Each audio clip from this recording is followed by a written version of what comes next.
Buenas noches, apreciada Iglesia San Miguel. Qué bueno es poder encontrarnos en nuestra noche de clamor hoy, miércoles 18 de noviembre. Así que hoy vamos a continuar con la serie La nueva normalidad correcta de un hijo de Dios. Y el tema que vamos a tratar es vivir testificando a los demás.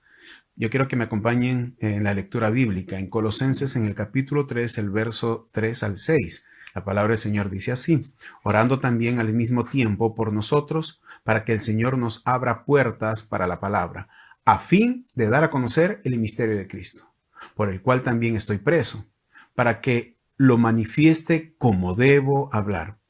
Andad sabiamente para con los de afuera, redimiendo el tiempo. Sea vuestra palabra siempre con gracia, sazonada con sal, para que sepáis cómo debéis responder a cada uno. Acompáñenme en una palabra de oración. Bendito Dios, gracias en esta noche. Háblanos a través de tu palabra. Espíritu Santo, enséñanos, muéstranos, Señor, aquella reflexión, aquella palabra tuya que debemos interiorizar y aplicarlo a nuestra vida. En el nombre de Jesús. Amén. Amén. Pablo estaba preso por causa del Evangelio. En Jerusalén, al final de su tercer viaje misionero, él fue acusado falsamente de haber traído a los gentiles al área del templo que les era prohibido. Fue entonces rescatado por los soldados romanos de una mano, de manos muy furiosas y de una multitud que estaba enardecida y que aún querían matar al apóstol Pablo. Al final es rescatado por los soldados y es llevado donde Félix, el gobernador de Judea. Después de 2 años de custodia, estando preso, Pablo apela al César. Después de un atormentado viaje, aún con naufragio, Pablo llega a Roma. El libro de Hechos termina relatando el arresto domiciliario del apóstol Pablo. Eso está en Hechos 28. Ahora, mis hermanos, el encarcelamiento al apóstol Pablo, para él, esta prisión, el estar recluido, el estar limitado en su libertad, no significó el fin de su ministerio. No, por el contrario, fue durante este periodo que él evangelizó a todas aquellas personas que lo rodeaban. ¿Quiénes? ¿Se acuerdan esa turba de Jerusalén que quisieron matarlo? Judíos ellos, Félix, Herodes Agripa, los soldados romanos, aún a los miembros de la casa del César. Sí, para Pablo no hubo limitaciones, aún en esa crisis que él vivía, una crisis en el sentido que estaba privado de su libertad, ¿verdad? Aún en medio de ello, con esa privación, él siguió predicando el Evangelio. Él siguió testificando de Cristo. La pregunta que debemos hacernos es, ¿cómo testificar a los demás en medio de una crisis que ha cambiado aún nuestra forma de vivir de la que podíamos tener o de la que teníamos? ¿Cómo testificar a los demás en una nueva normalidad que el mundo nos dice que tenemos que vivir y que tenemos que adaptarnos? El testimonio de un hijo de Dios también se tiene que adaptar a una nueva normalidad. Mis hermanos, como Pablo, debemos vivir testificando a los demás, aún en medio de situaciones difíciles, de crisis, aún en una especie de nueva normalidad que podemos estar atravesando o viviendo. ¿Saben cómo? Debemos pedirle a Dios, pero debemos pedirle a Dios aquellas oportunidades. Sí, aquellas oportunidades que el apóstol Pablo pidió, oportunidad para testificar.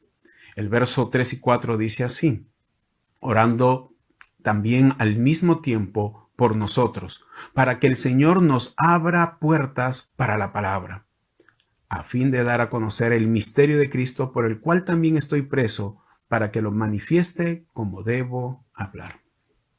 ¿Saben? Pablo pasa de la oración, que es una conversación dirigida a Dios, porque es en los primeros versos de Colosenses 4, ahora pasa a la proclamación del Evangelio, y que es una conversación ahora dirigida a los hombres, porque está proclamándole a los hombres, porque va a hablarles a los hombres. Y entonces es bueno que recordemos que el apóstol Pablo escribió esta carta estando preso. lo hemos dicho al inicio. Sin embargo, su preocupación principal sigue siendo el avance del Evangelio. Pablo no pide a los creyentes de Colosas que oren para que abra las puertas de la cárcel. Pablo no pide por su liberación. Lo que está pidiendo es que oren a Dios para que abra puertas para la palabra, para que abra puertas para el Evangelio, que abra puertas para testificar de la salvación de Jesucristo.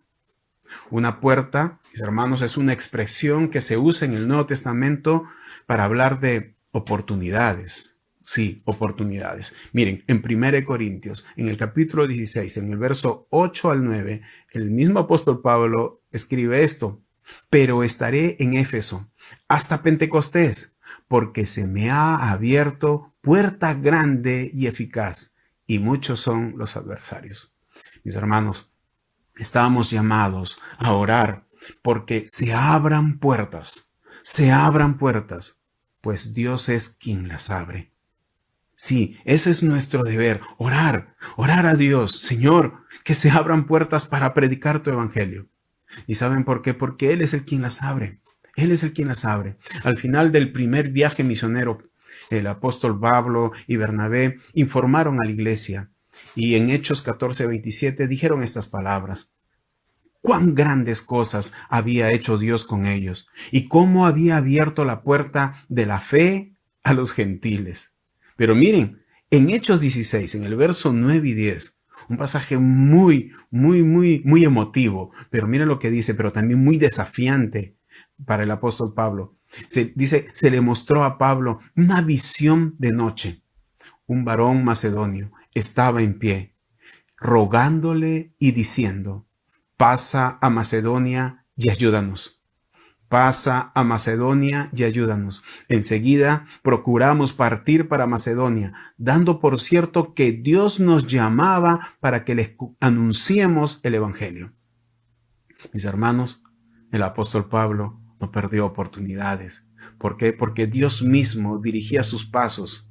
Dios mismo le daba esas oportunidades para que él predique el Evangelio.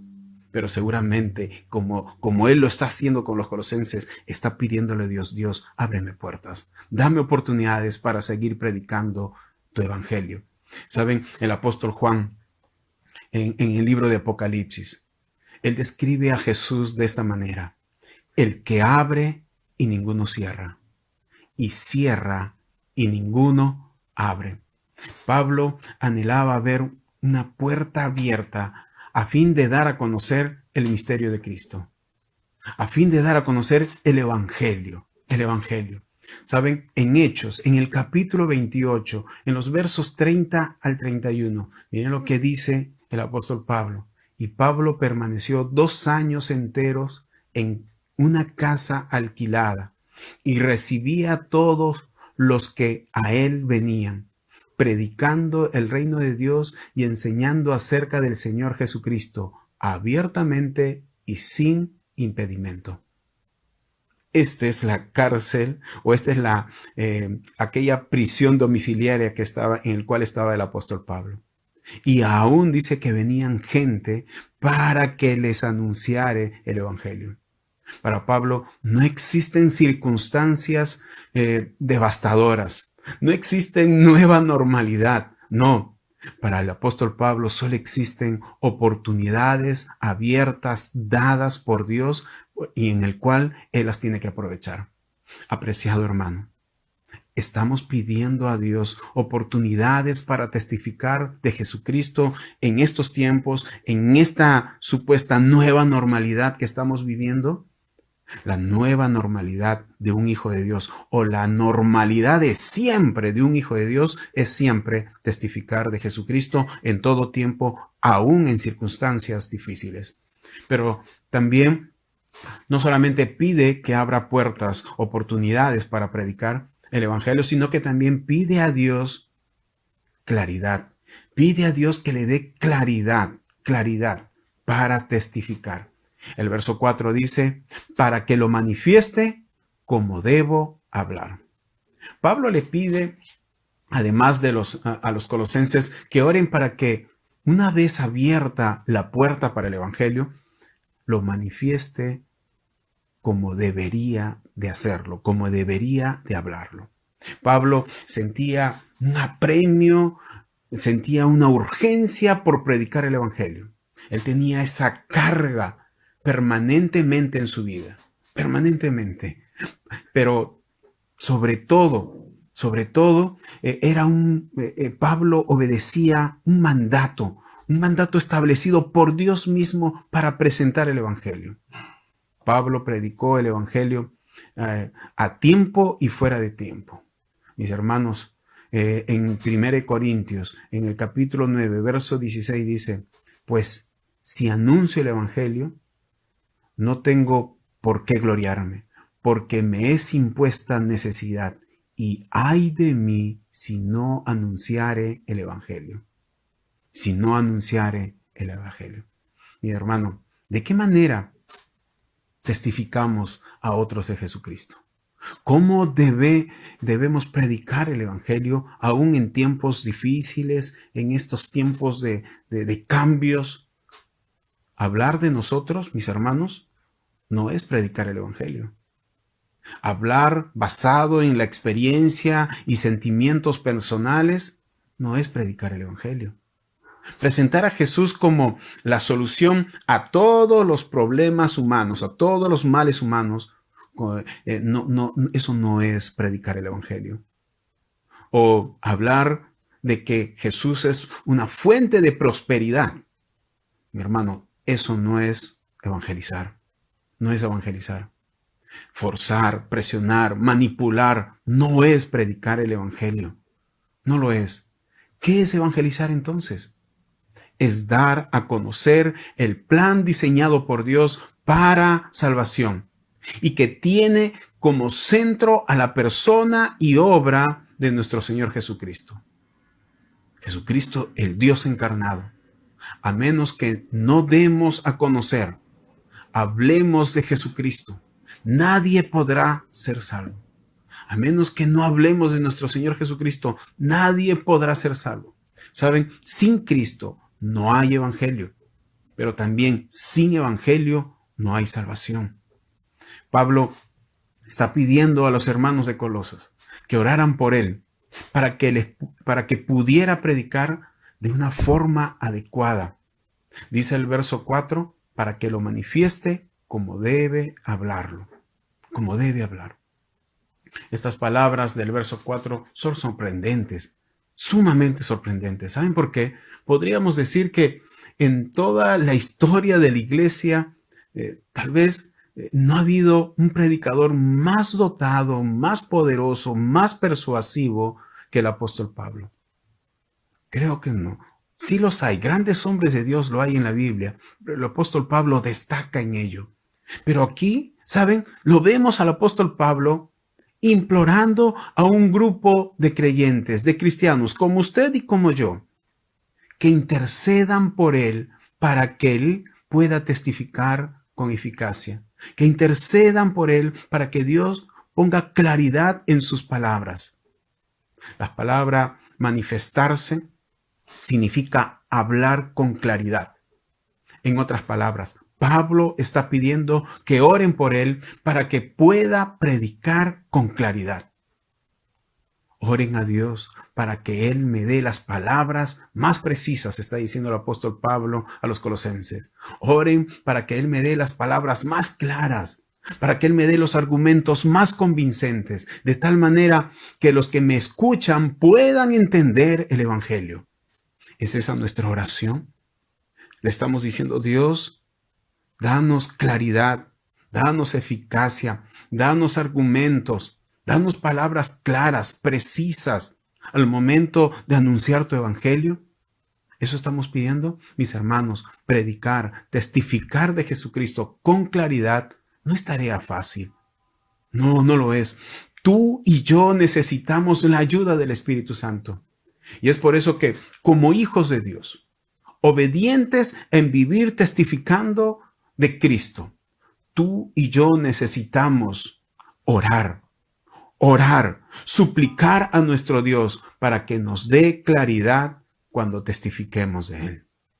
Eso es lo que necesitamos. Pero también Pablo deseaba que los creyentes oraran para que él pudiera proclamar el evangelio como es debido, como es debido, como es debido y como Dios quería que lo hiciera, como Dios quería que lo hiciera. Ahora, mis hermanos, el apóstol Pablo está pidiendo oportunidad, puertas abiertas. El apóstol Pablo está pidiendo que dé claridad a sus palabras y para que sea entendido a la hora de proclamar el evangelio. Pero también ahora el texto que leímos en Colosenses nos dice que debemos dar un testimonio adecuado como cristiano que somos. Debemos dar un testimonio como cristiano adecuado que somos. Y miren, el verso 4 y 5 dice de esta manera: andad sabiamente para con los de afuera, redimiendo el tiempo, sea vuestra palabra siempre con gracia, sazonada con sal, para que sepáis cómo debéis responder a cada uno, a cada uno. Cuando el apóstol Pablo habla aquí de que debemos andar sabiamente para con los de afuera, se está refiriendo a que debemos conducirnos con sabiduría delante de aquellos que no son cristianos. Lo que Pablo está hablando es que nuestro testimonio en el mundo debe ser un testimonio que hable bien de nosotros en el buen sentido de la palabra, como hijos de Dios. Y por lo tanto podamos testificar, hablar a otros con autoridad. ¿Qué nos dice el apóstol Pablo en estos versos que leímos, en los versos 4 y 5? Veamos, hay algunas cosas. En primer lugar, nos dice que debemos conducirnos sabiamente. Sabiamente. ¿Saben? La conducta del creyente es lo que confiere credibilidad a sus palabras. Mis hermanos, si vivimos como necios, los de afuera, los no creyentes, los que aún no creen en Jesucristo, van a rechazar la fe, van a rechazar el evangelio, van a rechazar nuestras palabras. Primera de Tesalonicenses capítulo 4, verso 12 dice así: entonces aquellos que no son creyentes respetarán la manera en que ustedes viven y ustedes no tendrán que depender de otros. Solo si los creyentes viven de manera sabia, entonces el mundo que es testigo a su alrededor verá el poder de Dios obrando en ellos, obrando en su vida, obrando en mi vida. Mis hermanos, no vivamos como necios.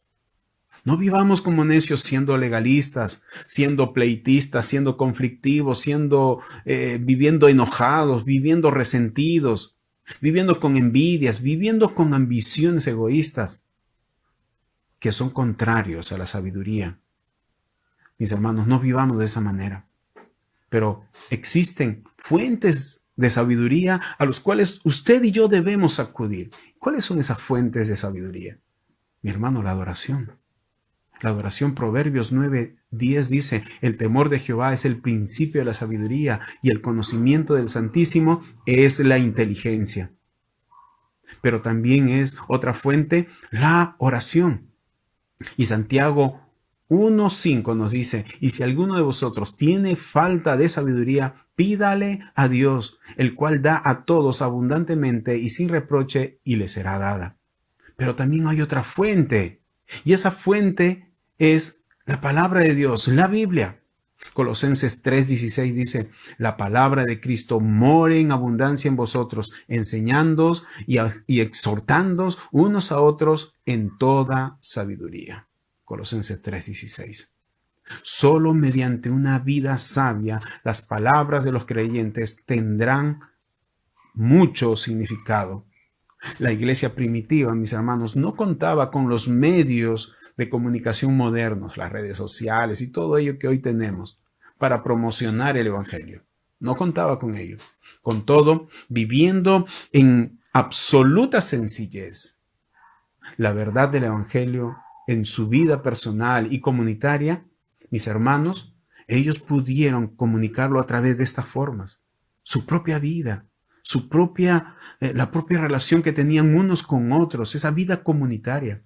¿Saben? Transformaron por completo el mundo en el que vivían. Dios quiere que lo mismo se diga de nosotros. Dios quiere lo mismo que se diga de nosotros.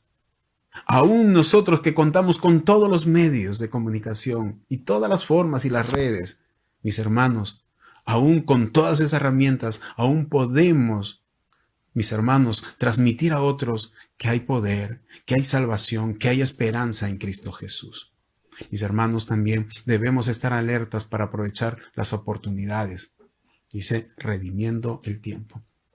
Efesios, en el capítulo 5, verso 15 y 16, dice así: mirad pues con diligencia cómo andéis, no como necios, sino como sabios, aprovechando bien el tiempo, porque los días son malos. Son malos. La palabra redimir, aprovechar, significa literalmente comprar. Y es usada en el texto para transmitir la idea de sacarle el máximo provecho al tiempo. Ahora, el tiempo al que se refiere el apóstol Pablo no es el que se mide con el reloj, no, sino que está hablando de oportunidades. Es decir, mantenerte alerta, comprar las oportunidades de manera que podamos sacarle el mayor provecho para testificar de Cristo, predicar el Evangelio. Mi hermano, el hombre sabio examina cuidadosamente sus pasos para ver cómo puede aprovechar al máximo cada oportunidad que se le presenta para atraer a otros a Cristo. A otros a Cristo. Es interesante cómo Dios usa las oportunidades más extrañas para atraer a personas a los pies de Cristo. Como estos tiempos que estamos viviendo, donde nos confinan, donde el acercarse a otra persona es un riesgo de contagio, pero las oportunidades, las formas son otras, como el comunicarnos tal vez por Zoom, por videollamada. Y esta normalidad, mis hermanos, no detiene el Evangelio. Por el contrario, la dinamiza, la hace más abierta, se puede llegar a muchas personas más. Salmo 90:12 dice: enséñanos de todo, de tal modo a contar nuestros días, que traigamos al corazón sabiduría. Sabiduría. Pidámosles a Dios, pidamos a nuestro Dios que podamos contar bien nuestros días y para que podamos aprovecharlo, mis hermanos, aprovechar toda oportunidad que hoy tenemos para testificar de Cristo. Pero también debemos hablar con gracia, con gracia. Sea vuestra palabra siempre con gracia, dice la palabra de Dios en Colosenses. Una vida consistente debe ir acompañada de una conversación también consistente.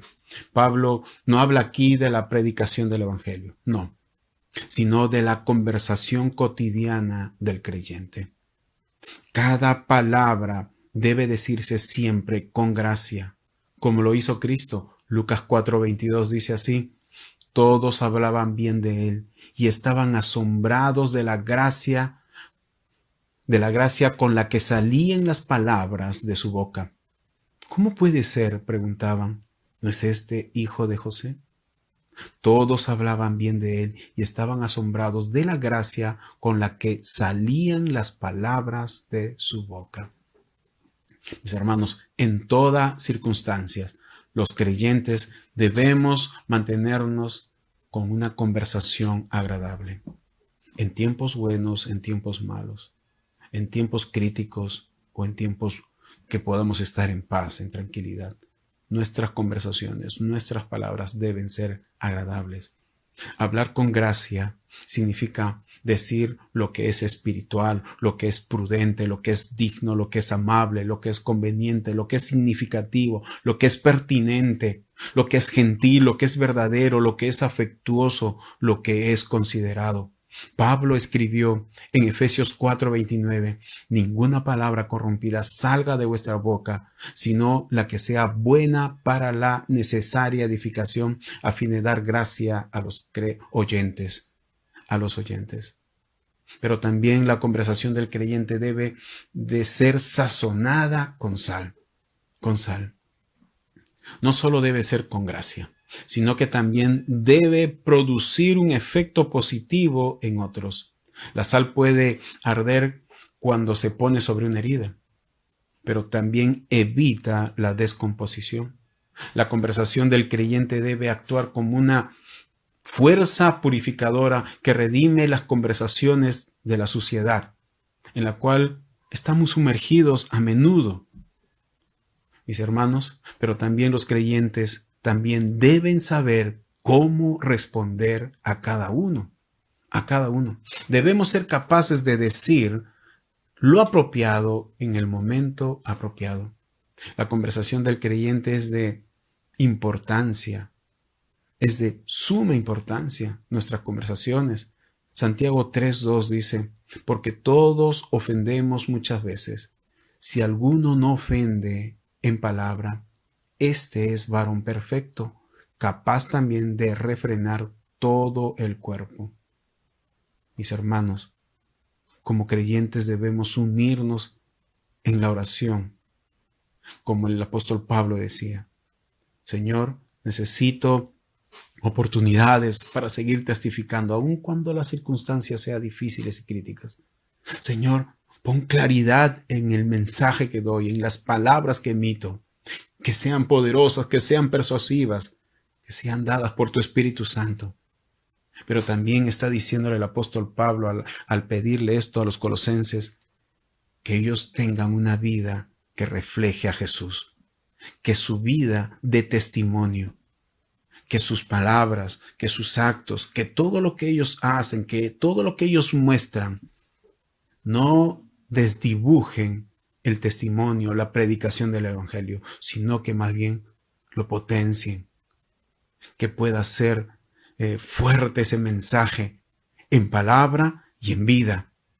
Mis hermanos, esa es la reflexión que quería compartir el día de hoy. Pero tal vez alguna persona que pueda estar escuchándonos ha podido verse identificado con estas palabras, porque hemos podido decir que podemos tener un Dios al cual acercarnos y pedir oportunidades, rogarle a Dios para que ponga personas y podamos nosotros predicar el Evangelio, que ponga esas palabras adecuadas en nuestra boca, que podamos tener una vida que agrade a Dios y que sustente, que aporte a la predicación, al testimonio que damos como hijos de Dios. Mis hermanos, mis amigos, usted tal vez que nos está escuchando en esta noche quiere tener ese encuentro personal con Jesús. Yo le invito ahí que usted pueda hacer esta oración. Si usted quiere tener a Dios como su Padre, si usted quiere experimentar la salvación que Jesucristo hizo en la cruz del Calvario, repita estas palabras conmigo. Señor Jesús, me arrepiento de mis pecados, creo en ti. Señor Jesús, creo en que tú moriste en la cruz por mí, dando tu vida, Señor. Bendito Dios, toma mi vida, me entrego, creo en ti, que tú eres mi Salvador y que eres mi Señor. En el nombre de Jesús. Amén. Si tú hiciste esta oración, háznoslo saber.